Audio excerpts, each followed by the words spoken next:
ఎందుకంటే మోడీకి ఆత్మగౌరవం తాకట్టు పెట్టినటువంటి చంద్రబాబు నాయుడు, జగన్మోహన్ రెడ్డి పార్టీలని, ఆ కూటమిని ఓడిస్తేనే మొత్తం దేశం ముందు తెలుగు ప్రజల యొక్క గౌరవం నిలబడుతుందని చెప్పి నేను ఇక్కడ ప్రకటించదలుచుకున్నాను. ఇది ఈ రోజు ముఖ్యమైనటువంటి మన సవాళ్ళకు సంబంధించిన, అందుకని ఎన్ని సంఘాలు, ఎన్ని పార్టీలు, ఎన్ని సంస్థలు ఇక్కడ చేరి విడివిడిగా చూసి చిన్నవాళ్లే, కానీ కలిస్తే పెద్ద శక్తి.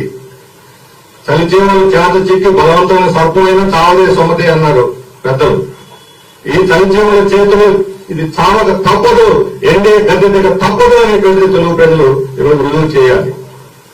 మొన్న మోడీ మన రాష్ట్రాన్ని సందర్శించాడు. ఆయన చంద్రబాబు నాయుడు ఓటేయమని చెప్పలేదు, జగన్మోహన్ రెడ్డిని గద్దె దించమని చెప్పలేదు. అంటే ఇద్దరూ కావాలి, ఇద్దరు మద్దతు కావాలి.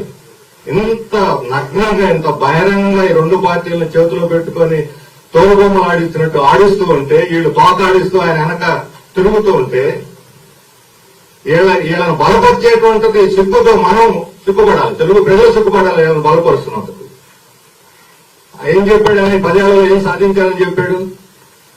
10 ఏళ్లలో చంద్రబాబు నాయుడు గారు ఒక దీనిలాగా స్తోత్రాలాగా పలికారు. మోడీ, చంద్రబాబు నాయుడు గారు 11 ఘనమైన యూనివర్సిటీలు తెచ్చి ఇచ్చారట. మనం ఇది వాళ్ళు చెప్పుకుంది, పదే చెప్పుకుంది. ఇది ఒకరి నుంచి ఒకరు పోటీలు పడి, ఇదే తెలుగు ప్రజలు కోరుకుంది.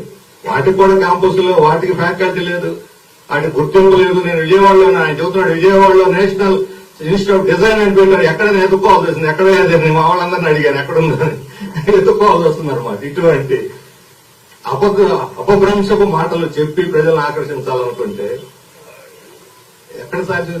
హోదా గురించి లేదు, ప్రత్యేక మన విభజన హామీల గురించి లేదు, విశాఖ ఉక్కు ఫ్యాక్టరీ గురించి లేదు, కడప ఉక్కు ఫ్యాక్టరీ లేదు, ఆఖరికి చిలకలూరు ప్లాంట్లో కోతవేడు దూరంలో ఉన్నటువంటి అమరావతి గురించి ప్రస్తావన కూడా లేదు. అమరావతికి వచ్చి ఆయన నీళ్లు మట్టి చల్లిపోయాడు, దుమ్ము కొట్టి మన మొఖాన. ఈ రోజు అమరావతి రాజధాని లేదు. షర్మిలా గారు చెప్పారు, మనం రాజధాని లేనటువంటి రాష్ట్రంగా మనం అవమానకరమైన పరిస్థితిని ఎదుర్కొంటూ ఉంటే దాని గురించి కనీసం మాట మాత్రం నేనే నిర్మించాను చంద్రబాబు నాయుడు హైదరాబాద్ గురించి చెప్పుకుంటాడు.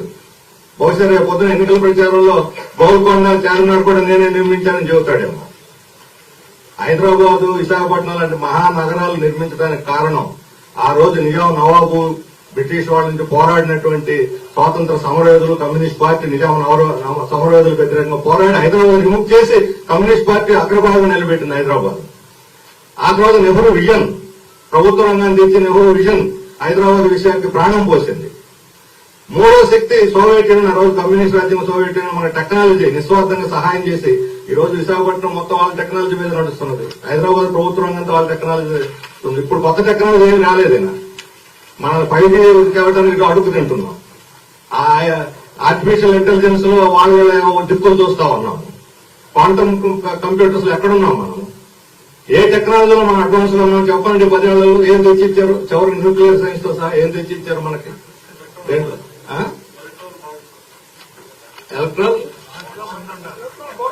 ఎలక్ట్రల్ బాండ్స్ లో ముందున్నాం. అదే అప్పుడే కనీసం ఎలక్ట్రల్ బాండ్స్ చెప్పారు శివాజీ గారు. ఎలక్ట్రల్ బాండ్స్ లో 325 కోట్లు అందుకున్న జగన్మోహన్ రెడ్డి గారి 230 కోట్లు అందుకున్న చంద్రబాబు నాయుడు గారు జైలు పుట్టిన దొంగలాగా ఉన్నారు, మాట్లాడరు. తప్పు, అది అక్రమం, రాజ్యాంగ విరుద్ధం సుప్రీంకోర్టు చేస్తే రాజ్యాంగ విరుద్ధంగా అక్రమ బాండ్లు తీసుకున్నటువంటి వాళ్ళు ఎవరైనా ఇవ్వద్దా? ఏం మాట్లాడకుండా ఈరోజు ఆయన చుట్టూ తిరుగుతున్నారంటే ఇటువంటి అవినీతి, ఎంత పెద్ద అవినీతి. 6,900 కోట్లు ఒక పార్టీకి 6,900 కోట్లు తీసుకున్నారు. ఎవరెవరు ఇచ్చారో చెప్పండి, చెప్పరు. వీళ్ళని ప్రకటించాలి, వీళ్ళకి ఎవరు ఇచ్చారు? చంద్రబాబు నాయుడు ప్రకటించాలి, జగన్మోహన్ రెడ్డి ప్రకటించాలి, మోడీ ప్రకటించడు.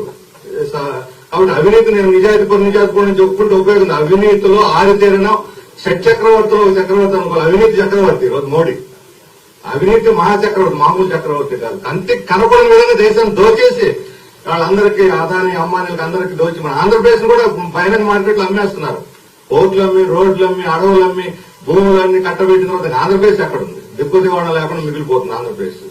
ఈ రకంగా దేశాన్ని అమ్మకం పెట్టిన మోడీ, ఆ మోడీకి ఆంధ్ర ప్రజల ప్రయోజనాలని తాకట్టు పెట్టినటువంటి తెలుగుదేశం పార్టీ, జనసేన కూటమిని, వైఎస్ఆర్ కాంగ్రెస్ జగన్మోహన్ రెడ్డి గారిని ఎన్నికల్లో ఓడించడం ఒక లక్ష్యంతో ఈ రోజు అందరం ఒక వేదిక మీదకి వచ్చాం.